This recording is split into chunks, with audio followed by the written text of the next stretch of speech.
അമ്പലത്തിൽ പോയാലോ? കോളേജിൽ നിന്ന് വീട്ടിൽ നിന്നപ്പോഴട്ടോ അമ്മ വിളിക്കുന്നത് അമ്പലത്തിൽ വരുന്നുണ്ടോന്ന്. അമ്പലത്തിൽ ഇപ്പോൾ സ്കന്ദഷഷ്ഠി നടക്കണോണ്ട് തന്നെ അമ്മ വ്രതത്തിലാണേ.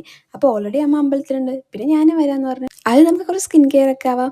ആദ്യം തന്നെ മോയ്സ്ചറൈസർ ഇട്ടെടുത്തിട്ടുണ്ട്. ഇതൊക്കെ ഇട്ട് നമ്മൾ നല്ല ഒരുങ്ങിപ്പോയാലേ നമ്മൾ 10 ആൾ നോക്കത്തുള്ളൂ. അതൊന്ന് നല്ലപോലെ അപ്ലൈ ചെയ്തതിന് ശേഷം നമുക്കിനി സൺസ്ക്രീം ഇടാം.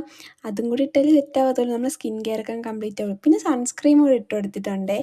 ഇനിയുള്ള ടാസ്ക് ഏത് ഡ്രസ്സ് ഇടണം കേട്ടോ. അങ്ങനെ ഞാൻ കുറേ നേരത്തെ ആലോചനയ്ക്ക് ശേഷം ദേ ഈ ഒരു കുർത്ത അങ്ങ് എടുത്തിട്ടുണ്ട്. അമ്പലത്തിൽ പോകണം. ഇപ്പം പുറത്ത് നല്ല മഴയുണ്ട്. അതുകൊണ്ട് ട്രഡീഷണൽ നോക്കിയാൽ ഫുള്ള് കുളമാവും. അതാണ് ഈ ഒരു കുർത്തയാണ് ഇട്ട് എടുത്തിട്ടുള്ളത്. ഇനി എന്താ നമുക്ക് ഐലൈനർ വരയ്ക്കാം. അതിനി ഫോൺ നോക്കി വരയ്ക്കാൻ പറ്റത്തില്ല. പോയി വരച്ചാലേ നടക്കത്തു. അങ്ങനെ അതും കൂടെ വരച്ചിട്ടൊന്ന് ഞാൻ ഐബ്രോ ഒക്കെ ഒന്ന് ഷെയ്ഡ് ചെയ്ത് കൊടുക്കുന്നുണ്ട്. അതിന് നമ്മൾ പൊട്ട് അതും കൂടെയൊക്കെ സുന്ദരിയും. പിന്നെ മുടിയുടെ ജടയൊക്കെ ഒന്ന് കളഞ്ഞിട്ട് ഇങ്ങനെ ക്ലിപ്പ് വെച്ചെടുക്കുന്നുണ്ട്. അപ്പോൾ കുറച്ച് മെച്ചൂരിറ്റിയൊക്കെ തോന്നിച്ചാലോ. പിന്നെ ഇനി കുറച്ചൊരു കണ്ണാടി തോന്നി കുറച്ച് ആറ്റിറ്റ്യൂഡൊക്കെ ഇട്ടിരിക്കാം. ഇതിപ്പോഴൊന്നും തീരില്ല. ചിരിച്ചപ്പോൾ കൊള്ളാൻ തോന്നി. പിന്നെ അങ്ങനെ ഞാൻ ഇരുന്നു. ഇനി എന്തോന്ന് ഞാൻ മറന്നിട്ടുണ്ട്. എന്താ കമ്മലിട്ടില്ല. പിന്നെ പോയി കമ്മലെടുത്തു. ഏതിടുമെന്ന് കൺഫ്യൂഷൻ ആയിക്കും. കുറേ എടുത്തിങ്ങനെ വച്ച് നോക്കി. ഒന്നും അങ്ങോട്ട് സെറ്റാണില്ല. പിന്നെ ദേ ഫൈനലായിട്ട് ഈ ഒരു കമ്മലങ്ങ് ഇട്ടെടുത്തിട്ടുണ്ട്. അതിന് വച്ച് അതും കൂടെ കിട്ടുമ്പോൾ സെറ്റാണ്.